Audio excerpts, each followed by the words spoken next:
আমার একটা শাড়ি আছে, তবে লাল পা আছে, আর কোনো শাড়ি নেই। লাল পা? Oh my god. আর কোনো শাড়ি নেই।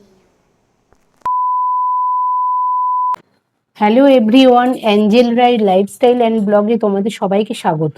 এখন বাজে সন্ধ্যে 7টা। তো ভিডিওটা আমি এখান থেকে শুরু করলাম।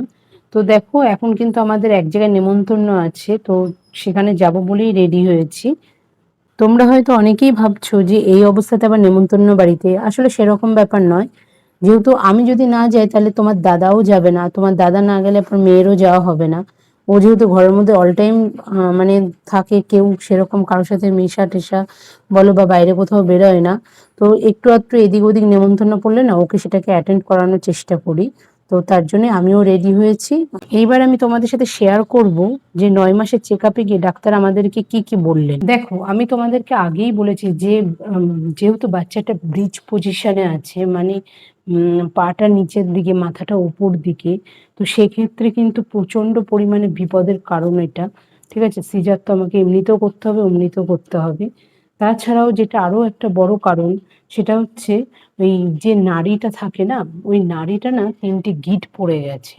এটা আরো সব থেকে বড় দুশ্চিন্তার কারণ। তো আমাকে বলেছে পুরোপুরি বেড রেস্টে থাকতে, কোনো রকম যদি কোনো ব্লিডিং ফিডিং হয় সাথে সাথে হসপিটালে এমার্জেন্সিতে দেখাতে। এছাড়াও আরো একটা বড় ইস্যু আছে, সেটা হচ্ছে লো লাইন প্লাসেন্টা। মানে আমাদের যে মানে গর্ভের যে ফুলটা হয় বাচ্চা হওয়ার সময়, ওই ফুলটা না নিচে নেমে গেছে। এটা আরো বড় দুশ্চিন্তা। তো সব মিলিয়ে মিশিয়ে বুঝতেই পারছো যে আমাদের মানসিক অবস্থা এখন বর্তমানে কেমন আছে না আছে। আর শরীরও আমার একদম ভালো নেই। হ্যাঁ, কিন্তু যতটা হাসি খুশি, যতটা যেভাবে থাকা যায় সেভাবে থাকার চেষ্টা করি, এইভাবেই চলছে। এক কথায় বলতে গেলে এই প্রেগনেন্সিটাতে কিন্তু আমার লাইফের রিস্ক প্রচুর পরিমাণে আছে। তোমরা বুঝতেই পারছো, একেতেই ব্লাড গ্রুপ নেগেটিভ, তার মধ্যে এত এত প্রবলেম। তো দেখা যাক ভগবানের আশীর্বাদে কি হয়, যা হওয়ার হবে, কি আর করব বলো। আর এইদিকে দেখো, আমি পরেছিলাম লাল পা সাদা শাড়ি। যেহেতু নেমন্তন্ন বাড়িতে যাব, খাওয়া দাওয়া হবে, তো তোমার দাদা বললো যে সাদা শাড়িটা রং টং লেগে যেতে পারে, হলুদ রং টং। তো সেক্ষেত্রে শাড়িটাকে চেঞ্জ করে অন্য কালারের শাড়ি পরো। তো যাই হোক, আমি কিন্তু শাড়িটা চেঞ্জ করে নিয়েছি। দেখো, কয়েকদিন বৃষ্টি হচ্ছিল যখন, তখন ওয়েদারটা কিন্তু ভীষণ ঠান্ডা ছিল। তো পাখাটাও চালানোর দরকার লাগছিল না। কিন্তু এবার এই যেহেতু বৃষ্টিটা পড়া বন্ধ হয়েছে আর এত গরম পড়েছে, আর এই সময় তো আমার আরো বেশি গরম লাগছে, কি বলবো বলো, খালি ঘেমে যাচ্ছি।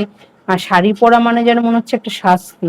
কিন্তু কোথাও যেতে গেলে পর না আমার চুড়িদার কুর্তি এটা ওটা পরা থাকে না, শাড়ি পরেই যেতেই বেশি ভালো লাগে। তো বন্ধুরা, ভিডিওটা কিন্তু আর আমি বড় করব না, কারণ বেশি বড় ভিডিও করলে তোমরা স্কিপ করে বেরিয়ে যাচ্ছ, ভিডিওটা দেখছো না। তো যেহেতু এটা নতুন চ্যানেল, তো তার জন্যই হয়তো এই জিনিসটা হচ্ছে। আমি একটা জিনিস খেয়াল করেছি, পুরনো ব্লগার যারা, তাদের ভিডিও যেমন তেমন ভাবে করে ছেড়ে দেয়, তবুও লোকে দেখছে। কিন্তু আমরা যারা নতুন ভিডিও করছি, তারা এত সাজিয়ে গুছিয়ে এত সুন্দরভাবে ভিডিও করছি, কিন্তু তবুও লোকে দেখছে না। হয়তো নতুন চ্যানেল বলেই তার জন্য এই জিনিসটা হচ্ছে। কিন্তু তোমরাই বলো, তোমরা যদি সাপোর্ট না করো, আমরাও তো চ্যানেলটাকে সামনের দিকে এগিয়ে নিয়ে যেতে পারবো না, তাই না? তো যাই হোক, ভিডিওটি যদি ভালো লাগে তাহলে লাইক, কমেন্ট, শেয়ার এবং সাবস্ক্রাইব করে দেবে। আর পাশে থাকা বেল আইকনটি অবশ্যই প্রেস করে দেবে। তাহলে আবার দেখা হবে পরবর্তী ভিডিওর সাথে। ততক্ষণ সবাই ভালো থাকবে, সুস্থ থাকবে। নমস্কার।